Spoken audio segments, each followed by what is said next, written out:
길과 하나님의 섭리하심에 대해서 지난주에 이어서 말씀을 드리려고 합니다.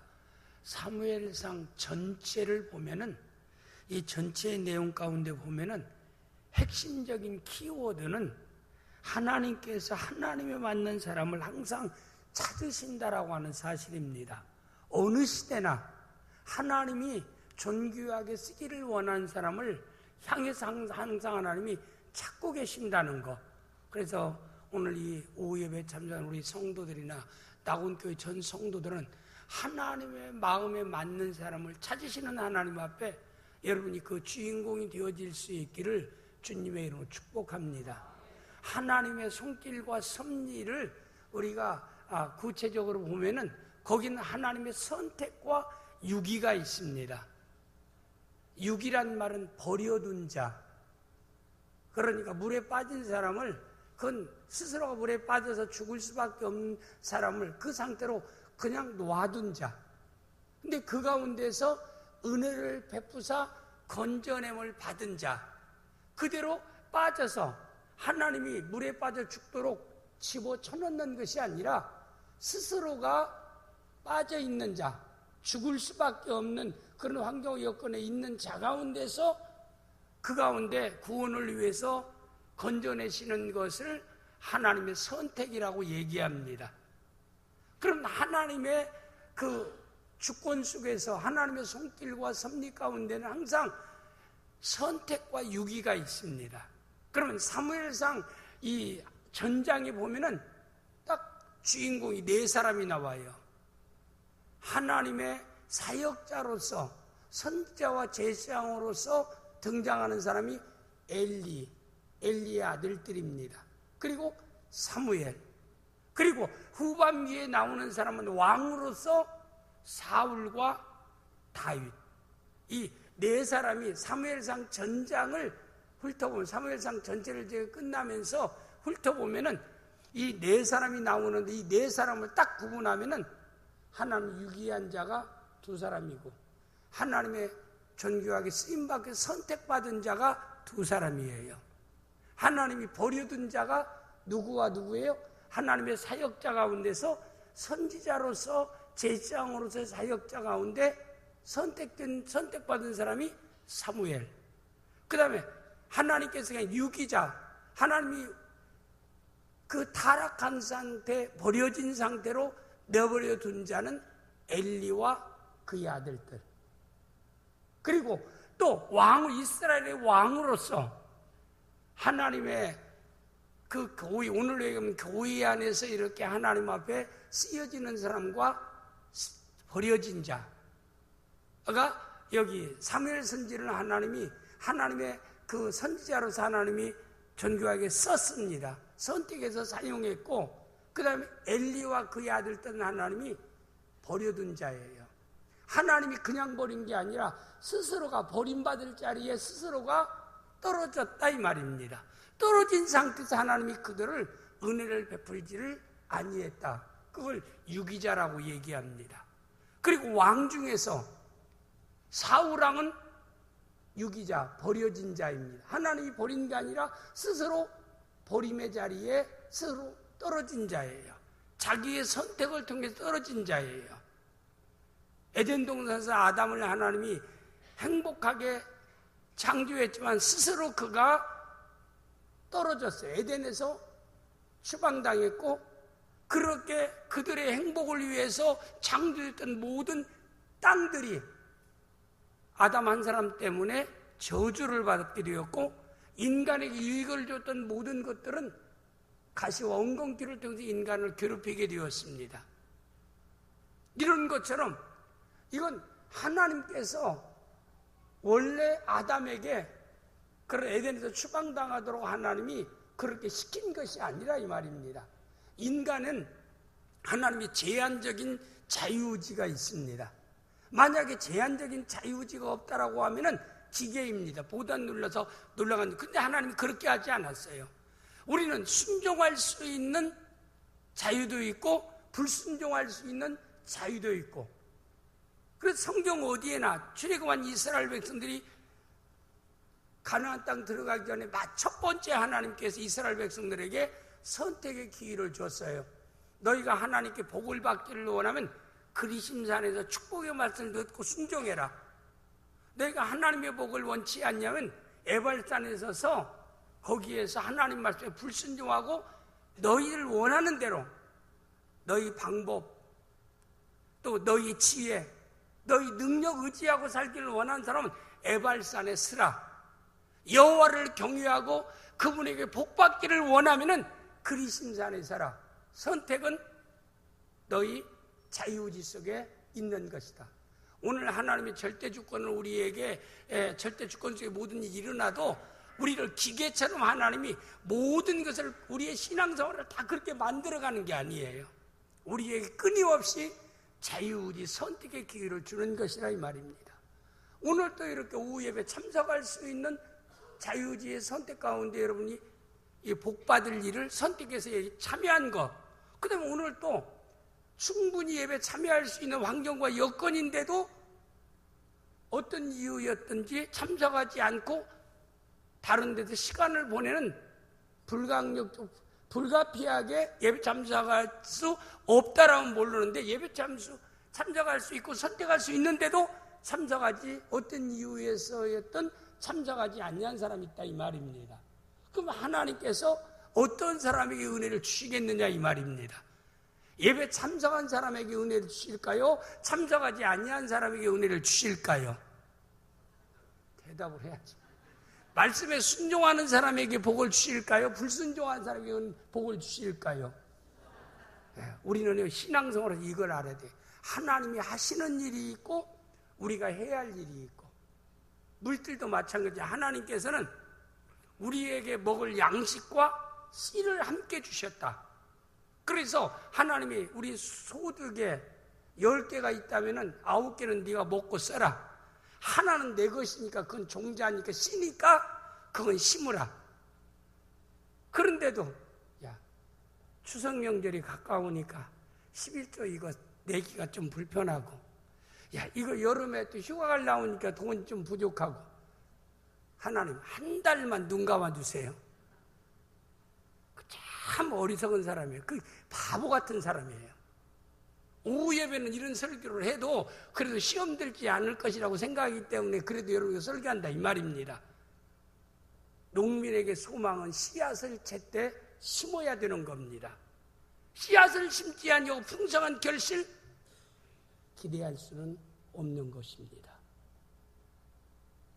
사랑하는 성도들이여, 힘들고 어려울수록 아무리 힘들고 어려워도 내일의 소망을 위해서는, 희망을 위해서는 종자까지 먹어치우는 어리석고 미련한 이런 지혜롭지 못한 성도가 되어지지 않기를 주님의 이름으로 축복합니다.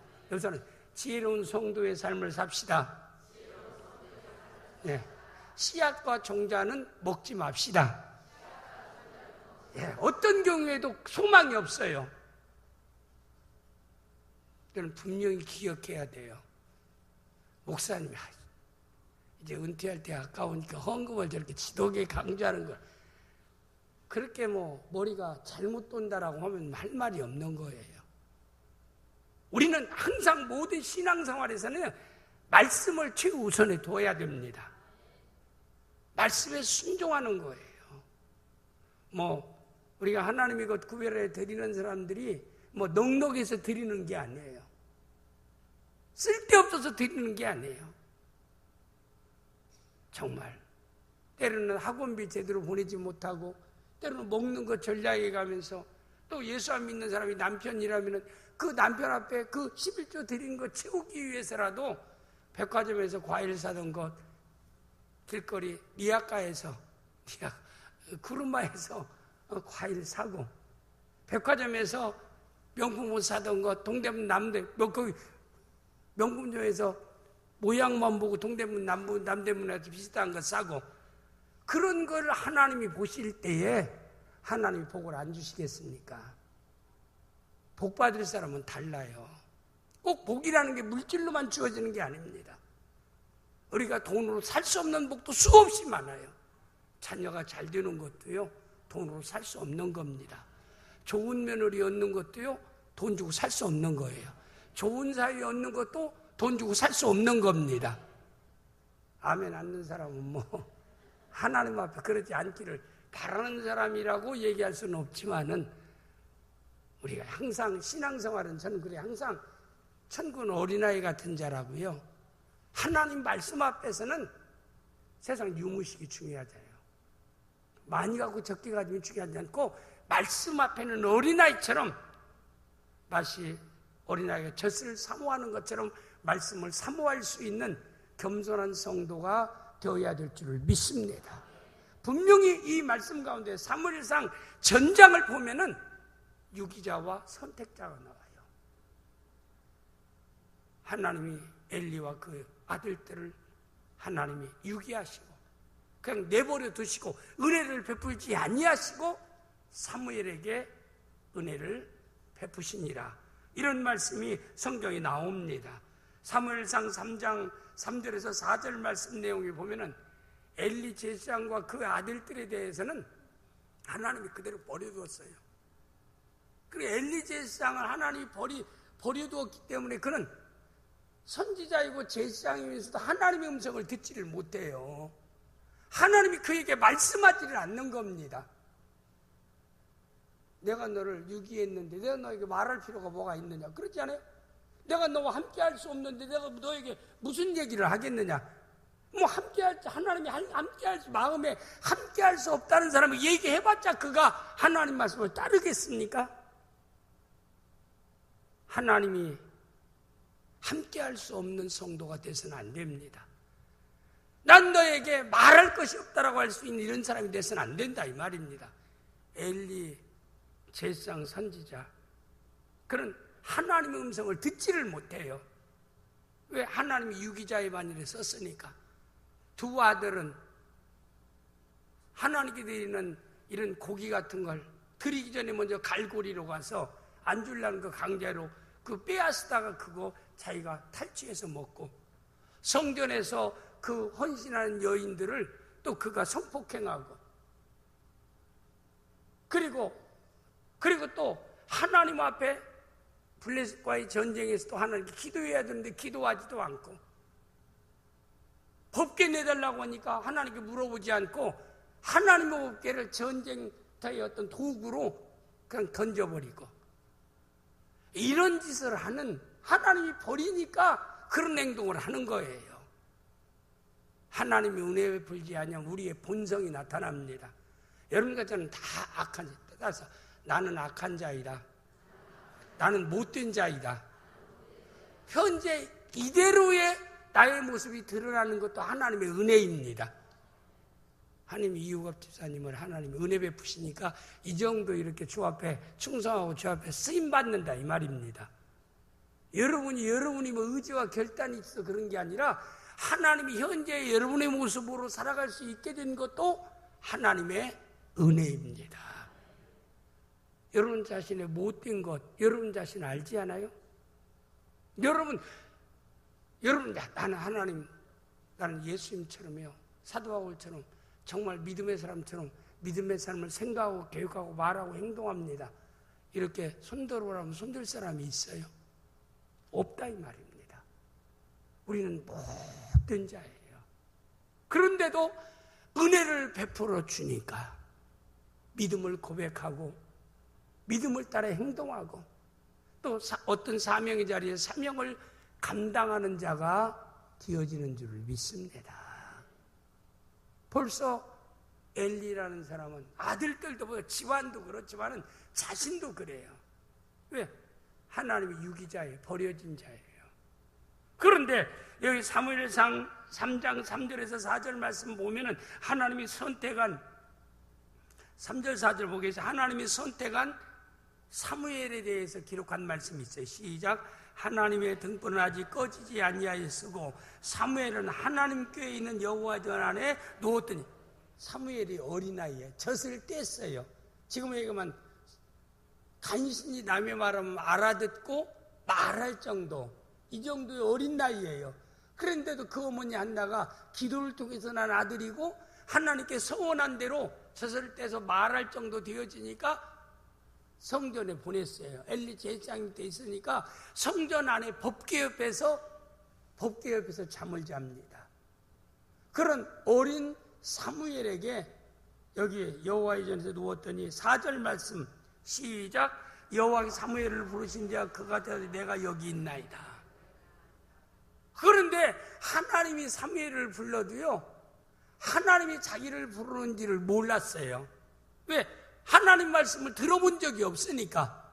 사무엘아 사무엘아 하나님이 부르는데요, 부르는 건 목소리가 어떤 목소리인가는 몰라도 하나님의 음성으로 사무엘이 자기 이름을 부르는 것을 들었어요. 히브리 말로 들었어요. 자기 말로 들었어요. 그러니까 들을 수 있는 귀가 있으니까 사무엘아 사무엘아 하니까 그가 얼른 일어나서 하나님이 부르는 것을 모르고 엘리 제사장 앞에 갔어요. 가서 뭐라고 그래요? 나를 불렀나이까. 아니 너 안 불렀는데 가 자라. 내가 너 부르지 않는데 왜 네가 잠다 꿈 꿨나 생각하고 가서 자라. 그래 다시 성전 안에 들어와서 법궤 앞에 또 잠을 자는데 또 하나님이 사무엘을 또 부르는 거예요. 사무엘아 사무엘아. 그러니까 사무엘이 하나님의 음성을 듣기 꿈이 아니에요. 현실로 들리니까 그 음성을 듣고 또다시 어디로 달려가요? 엘리 제사장 앞에 선지자에게 또 따라가서 선지자여 제사장님 나를 부르셨나이까. 아니 안 불렀다니까 왜 너는 자꾸 잠도 안 자고 나를 이렇게 괴롭히냐? 괴롭히냐는 말은 없어요. 왜 나만 와서 그렇게 얘기하느냐? 가자. 그러면서 거기에서요 엘리 제사장이야 이건 하나님께서 부르시는 거다 하고, 야 너 이리 와봐 해놓고 어린 아이 사무엘에게 그렇습니다. 엘리가 다시 네 이름을 3번째 부르걸랑 하나님 제가 여기 있사오니 나에게 말씀하옵소서 라고 네가 하나님 앞에, 그러니까 하나님이 너를 부르는 거니까 내가 너를 부르는 것이 아니라 하나님께서 너를 세워서 선택해서 이 나라 이스라엘을 이끌어가기 위한 영적인 기자로 하나님이 삼기 위해서 부르는 거니까.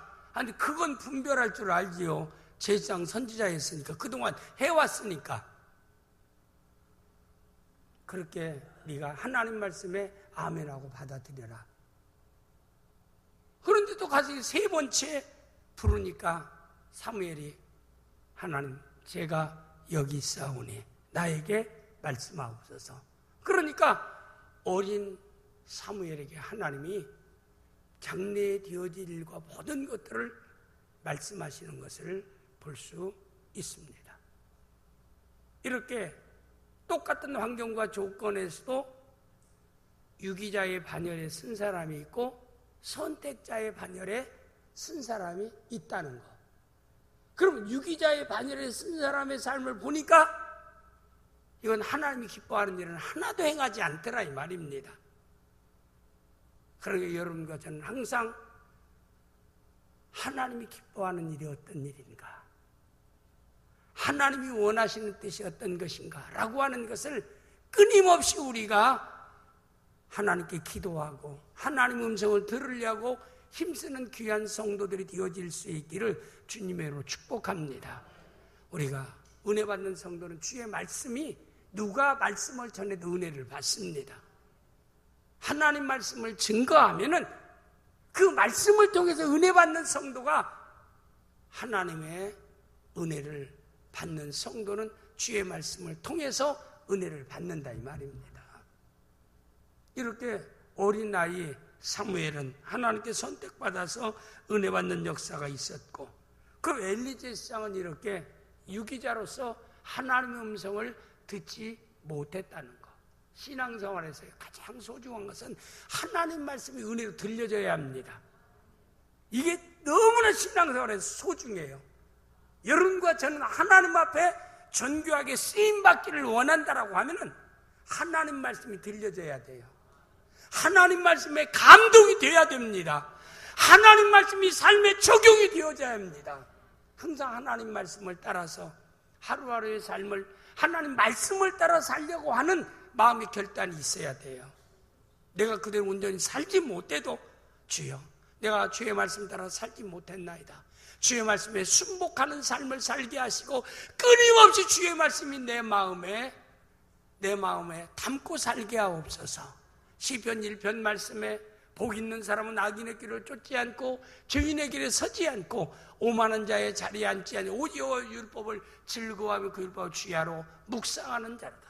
말씀을 묵상하는 사람은 저는 시냇가에 심은 나무가 시절을 쫓아 과실을 맺으며 그 잎사귀가 마르지 아니함 같이 그 행사가 다 형통하리로다.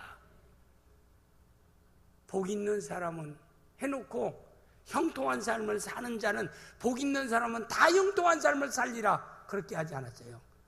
내가 복 있는 사람이 반열에 섰다 할지라도 악인의 길을 쫓지 않아야 되고 죄인의 길에 서지 않아야 되고 오만한 자의 자리에 앉지 않아야 되고 여호와의 율법 하나님 말씀을 항상 즐거워하며 그 하나님 말씀을 마음에 담고 사는 자는 마치 시냇가에 심은 나무가 시절을 쫓아 과실을 맺으며 그 잎사귀가 마르지 아니함 같이 그 행사가 다 형통하리로다.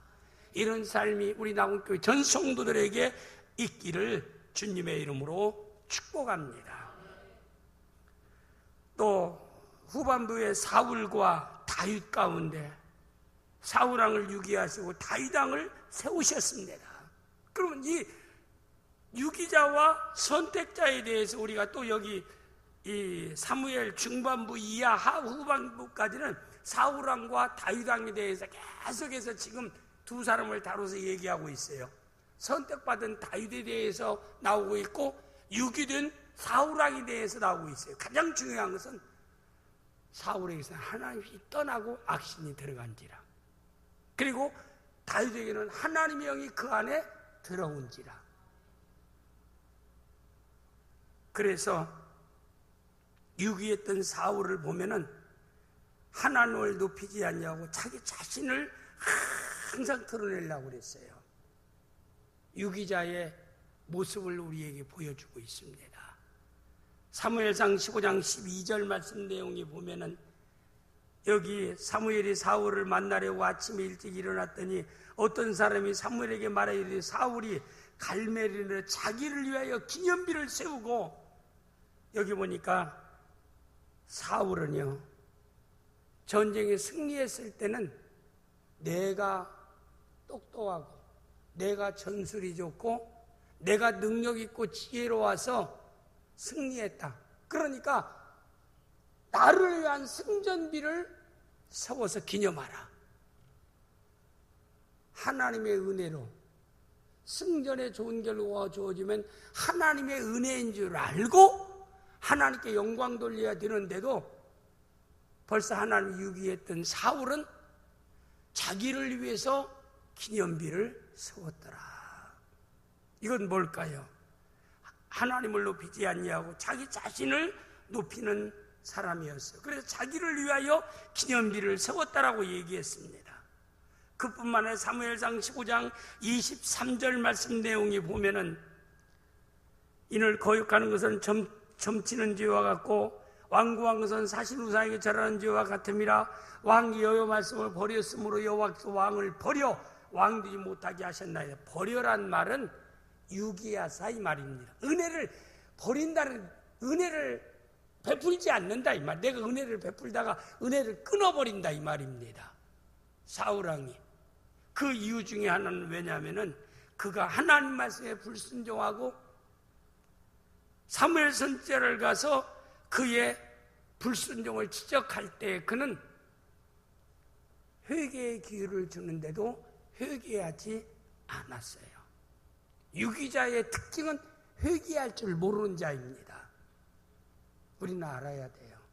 아, 하나님이 나를 이렇게 존귀하게 쓰이고 있는 자인지, 그렇다면 유기한 자인지, 내가 유기한 자의 삶을 사는지 선택받은 자의 삶을 사는지라고 하는 것은 우리가 모든 교회에서 일을 해야 돼요. 모든 영광 누구에게 돌려야 돼요? 하나님께 돌려야 돼요. 하나님 나에게 은혜 주셔서 어떤 사람에게 도움을 줬어요. 그러니까 나에게 와서 고맙다라고 하면 나에게 고맙다고 하지 마세요. 나는 다만 심부름한 것 뿐입니다. 주님의 뜻을 따라 심부름한 것이고, 당신이 고맙게 하려면 예수님께 감사하시기 바랍니다. 예수님께 고마워하시기 바랍니다. 나에게 고마움을 표시하려면 차라리 좀 어려운 사람에게 당신이 똑같이 도움을, 은혜를 베풀며 살기를 바랍니다. 모든 영광은 주님께 올려드려야 돼요. 신앙생활은 마찬가지입니다. 그래야 하나님이 그를 더 존귀하게 한다 이 말입니다. 헤롯이라는 왕도 그가 하나님이 왕적 권위를 줬을 때 영광을 하나님께 돌려 나는 신이다라고 하니까 하나님이 충임하고 그날 직사한지라. 여러분, 우리가 기억해야 돼요. 신앙생활이 이 교만이라는 거, 유기자의 특징은 교만입니다. 자기를 높이려고 하는 겁니다.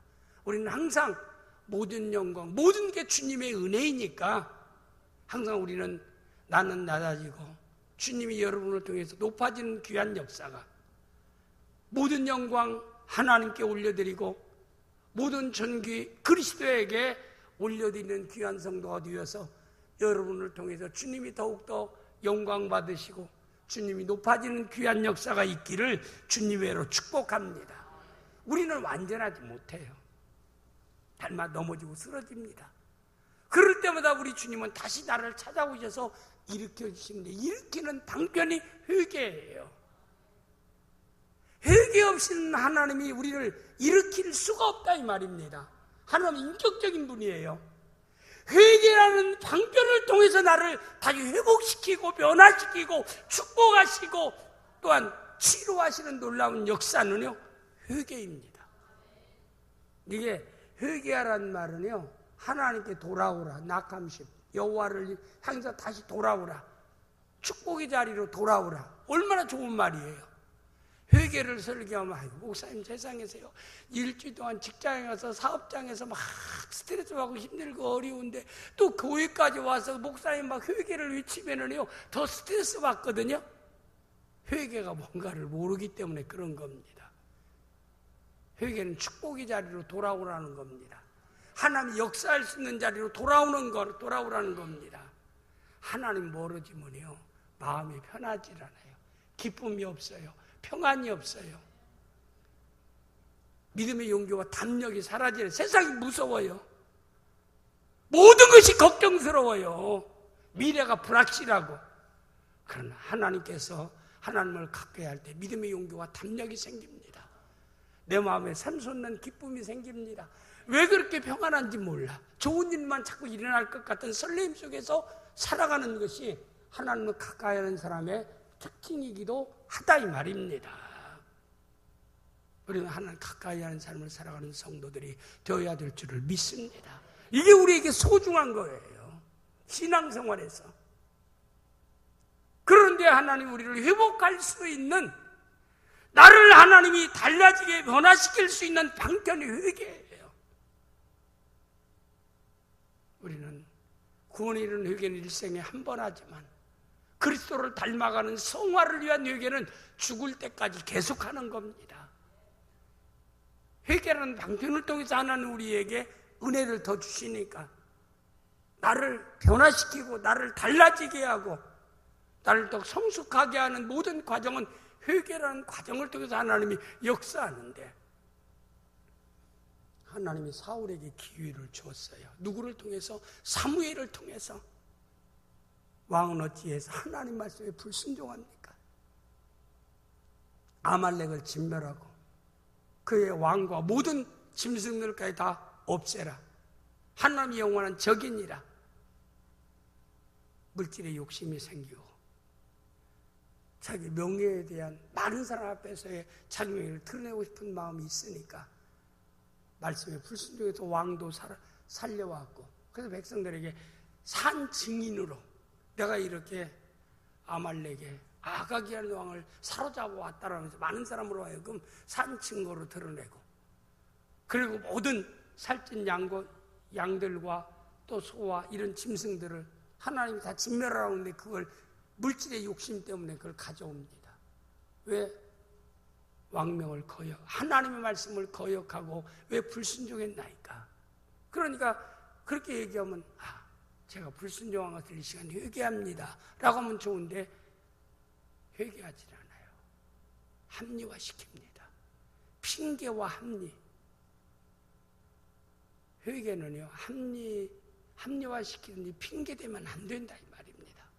내가 하나님 앞에 이런 좋은 살찐 양들, 이 소들 이걸 가지고 하나님께 제물로 드리기 위해서 처음에는 그런 일이 없다라고 딱 잡아 띄어요. 딱 잡아 띄었는데 그때 짐승 소리가 들려와요. 우는 소리가 들려오니까 왕이여 저 소리가 무엇입니까? 하니까 이제 증거가 나타나니까 하나님은 이미 다 알고 있어요. 사무엘 선지도 이미 다 알고 있습니다. 그런데도 눈에 안 보인다라고요. 싹 오리발 내무는 거예요. 그런데 마침 짐승들의 울음소리가 들리고 왕이여 저 소리는 무슨 소리? 아, 그것은 하나님께 내가 제물로 드리기 위해서 구별해서 가져온 겁니다. 하나님, 순종이 제사보다 나은 것을 왕은 알지 못합니까? 먼저 하나님 앞에 순종하는 것이 당신이 하나님께 제사 드리는 것도 우선이라는 사실을 알지 못합니까? 불순종하면서 하나님 앞에 제사하는 거 하나님이 기뻐하겠습니까? 하나님 말씀을 거역하면서 하나님 앞에 예배하는 걸 하나님이 기뻐하시겠습니까? 먼저 순종하세요 라고 하는 것을 얘기합니다. 회개의 기회가 줬는데 끝까지 회개하지 않았던 사람이 사울 왕이었습니다.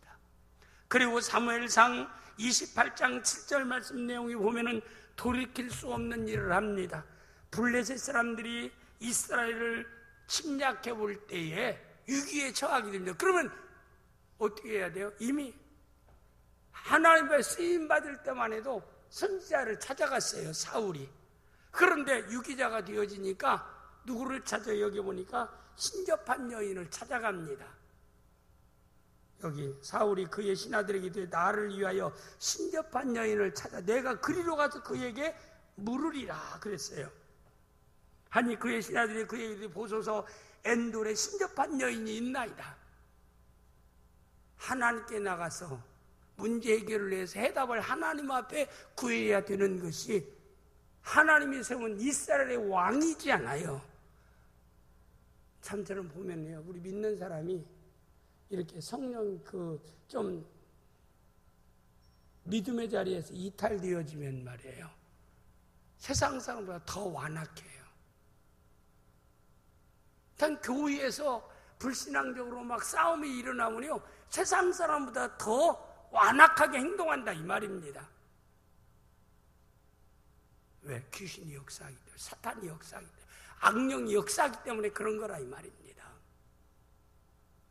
오늘 사울이 누구예요? 하나님이 세운 자였잖아요. 그런데도 그가 하나님이 버려둔 자가 되니까, 그가 위기에 처하게 되니까 하나님께 나아가지 않고 신접한 여인을 찾아가서 문제 해결을 위해서 찾아갑니다. 여러분, 믿는 성도들이 특별히 우리는 어떤 문제가 있으면 우리가 하나님께 기도할 수 있기를 바랍니다. 그리고 하나님 말씀 속에서 해답을 얻기를 바랍니다. 우리가 평상시에 말씀을 듣고 읽다 보면 문제가 있으면 저는 이제까지 어떤 문제가 있으면 항상 말씀을 통해서 응답하셔요. 그 문제 해결을 위해서 하나님 나에게 말씀을 주셔요.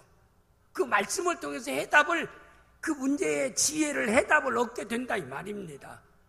말씀 속에서 찾으려고 하지, 문제가 있으면 뭐 특별히 예언의 은사 가지고 예언해 주는 사람이 있다라고 해서 어떤 가정재단이나 어떤 특별한 재단에서 머리 뒤밀고 예언받고 예언을 통해서 문제를 해결하려고, 그런 꼭 마치 사울이 신접한 여인을 찾아간 것처럼 이렇게 음성 들으려고 생각하면 결코 안 된다 이 말입니다.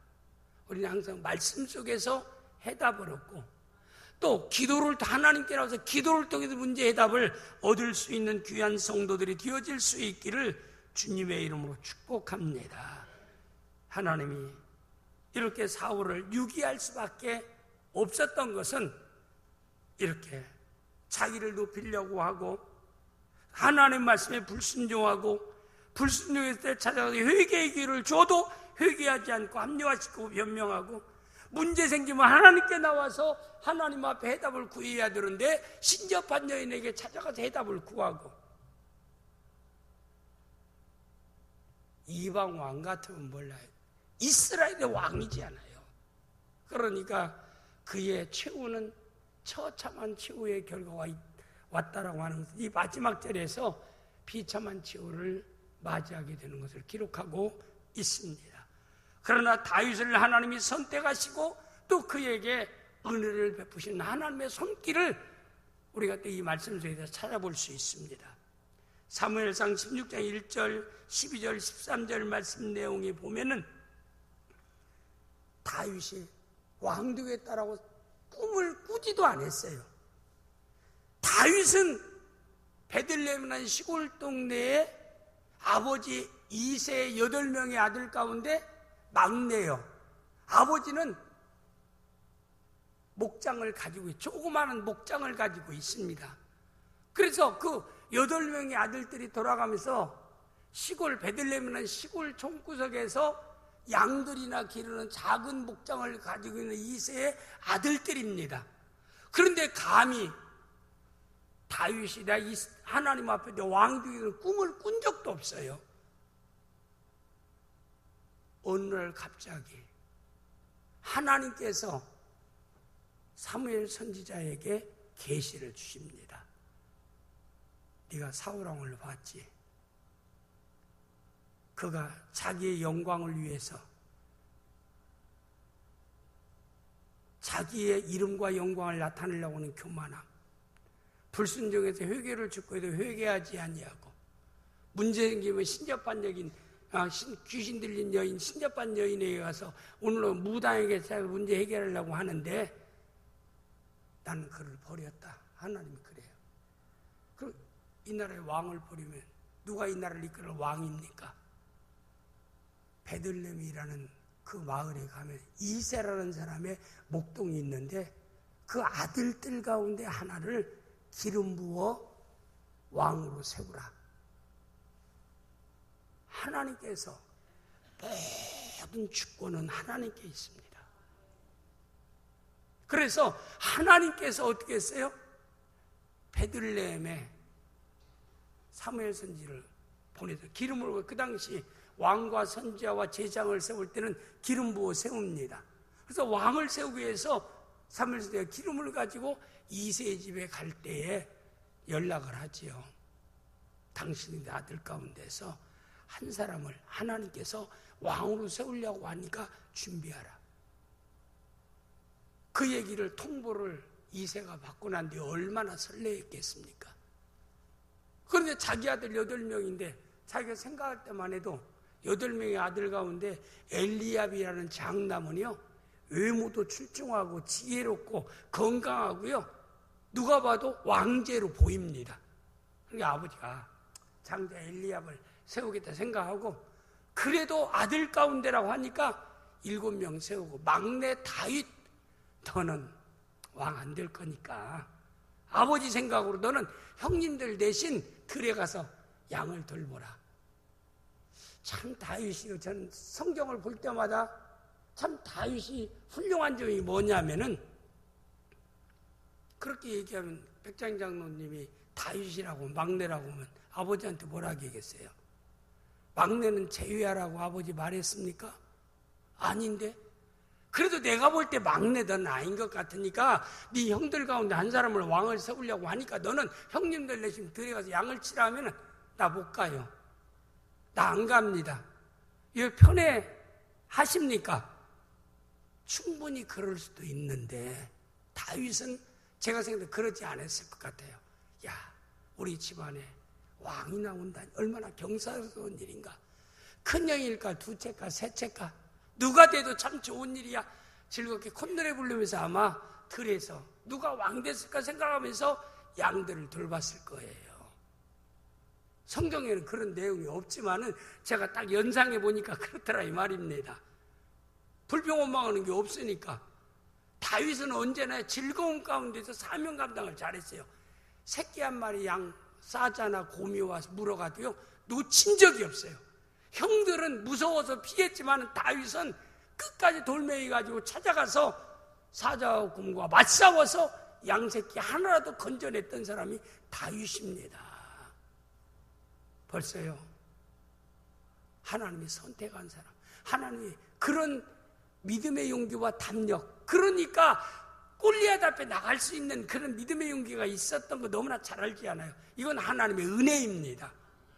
그의 의지결단이 아니에요. 하나님이 그런 믿음을 주셨기 때문에 그런 거예요. 하나님의 은혜예요. 다윗은 하나님께 은혜를 받은 자입니다. 그런데 너무나 잘 아는 대로 사무엘 선지자가 딱 집에 와서 딱 보니까 아들 7명이 딱 있는데 큰아들 엘리압이야. 이건 왕자라 생각하고 기름 가지고 하나님 야 큰아들이 기름 붓겠으면 하나님이 기름 붓지 말라. 사람은 외모를 보거니와 나 여호와는 중심을 보느냐. 중심은 눈에 안 보이는 거예요. 하나님만 보이는 겁니다. 사람은 외모를 본다. 사람은 그렇잖아요. 무슨 옷을 입었는가, 무슨 차를 탔는가, 어떤 집에 사는가, 가방끈이 긴가 짧은가, 경제력이 있는가 없는가, 이걸 보고 사람을 평가하고 그걸 친구로 삼고 안 삼고 가까이 하고 멀리 하고 다 그러지 않아요. 그게 사람입니다. 뭐 그런다라고 해서 뭐 그 나쁜 사람이라고 얘기할, 하나님은 그래서 사람은 외모를 보거니와 나 여호와는 중심을 보느니라. 하나님은 약한 자를 들어서 강한 자를 부끄럽게 하십니다. 미련한 자를 들어서 지혜로운 자를 부끄럽게 하십니다. 없는 자를 들어서 있는 자를 부끄럽게 하시는 하나님입니다. 하나님 못할 일이 없는 분이에요. 하나님은 다 할 수 있는 분이십니다. 하나님께서 첫째, 둘째, 일곱째 다 이제 일곱째 끝나고 나니까 당황해서 혹시 또 아들이 막내가 있기는 있는데 그래서 양치고 있다니까 그 아들을 데려오라. 데려오면 시간 많이 걸리니까 준비한 음식을 드셔서 왕으로 김보 세우기에는 음식을 먹지 않고 기다리겠나이다. 사무엘 선지자 그래서 다윗을 데려왔을 때 하나님께서 그에게 기름 부어 왕을 세우라. 다윗이 왕되겠다라고요 결단한 것도 없어요. 계획 세운 것도 없어요. 근데 하나님이 쓰시려고 하니까, 은혜를 베풀려고 하니까 왕으로 세웠던 것을 볼 수가 있습니다.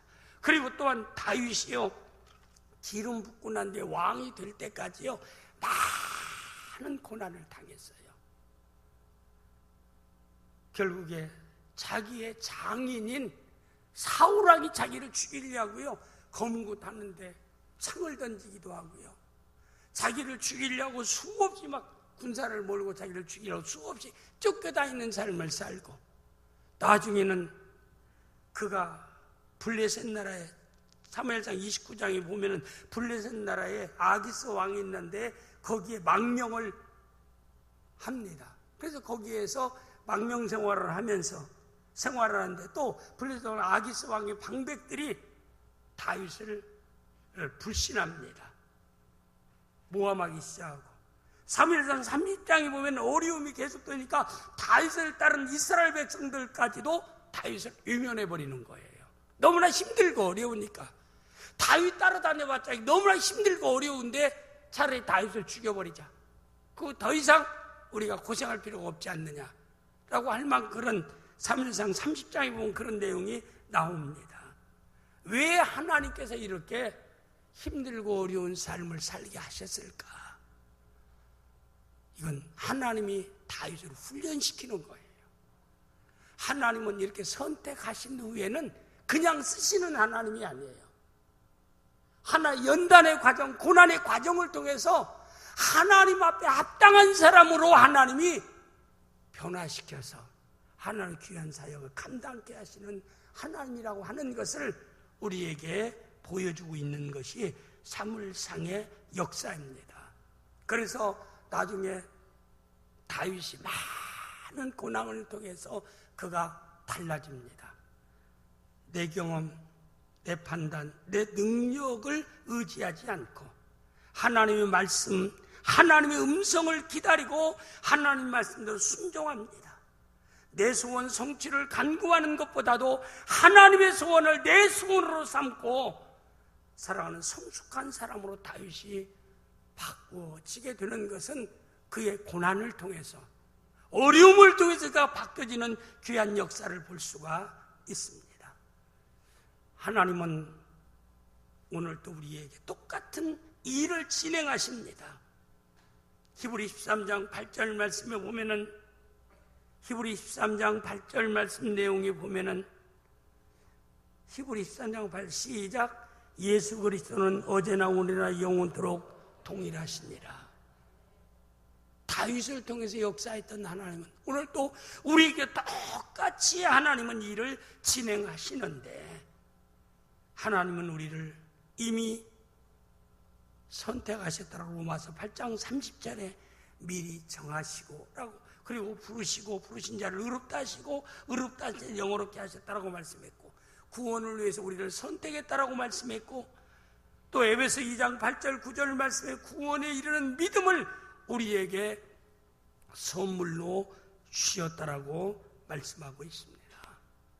왜 하나님이 나를 선택했다라고 얘기는 에베소 1장 4절에 보면 나를 사랑하셔서 구원을 위해서 선택했다라고 말씀했고, 에베소 1장 5절에 하나님이 우리를 구원하시는 그 은혜를 주시는 것은 하나님이 기뻐하는 뜻이라고 말씀했습니다. 이런 모든 구원의 모든 주권이 불강력적인 은혜와 절대적인 하나님의 무조건적인 은혜로 여러분들에게 놀라운 구원의 은혜, 선택의 은혜, 구속의 은혜를 하는 우리에게 주십니다. 그뿐만 아니라 로마서 8장 28절 말씀에 보면은 합력하여 하나님을 사랑하는 자, 그때로 부르심을 입은 자들에게 모든 것이 합력해서 선을 이룬다라고 하는 것은 즐거웠고 형통하고 잘 되는 일뿐만 아니라 힘들고 어렵고 고달픈 고난의 과정을 통해서도 좋은 결과로 이끌어 가시는 하나님이라고 하는 것을 우리에게 말씀하고 있습니다. 그래서 우리가 온전하게 하나님의 믿음을 따라 주어진 사명을 감당하지 아니할 때 히브리 12장 5절 6절 말씀대로 징계라고 하는 방편을 통해서 우리를 하나님의 성숙한 사람으로 바꾸어 가시는 것도 하나님의 사랑과 하나님의 은혜입니다. 우리 사랑하는 귀한 성도들은 사무엘상 전체를 통해서 하나님의 사랑과 하나님의 손길과 하나님의 사랑의 손길과 섭리를 외면하지 말고, 끊임없이 오늘 또 하나님은 우리에게 말씀을 통해서 찾아오시고 기도 응답을 통해서 마음의 소원을, 믿음에 대한 소원을 하나님 우리에게 주시고 결단할 수 있기를 원하시고 말씀에 순복할 수 있기를 원하시고 충성의 삶을 살기를 원하시는 하나님의 뜻을 외면하지 말고 그 은혜 가운데 살아감으로 하나님의 영광을 드러내는 귀한 성도들이 되어질 수 있기를 주님의 이름으로 축복합니다. 기도하겠습니다. 아버지 하나님, 사무엘상 전장을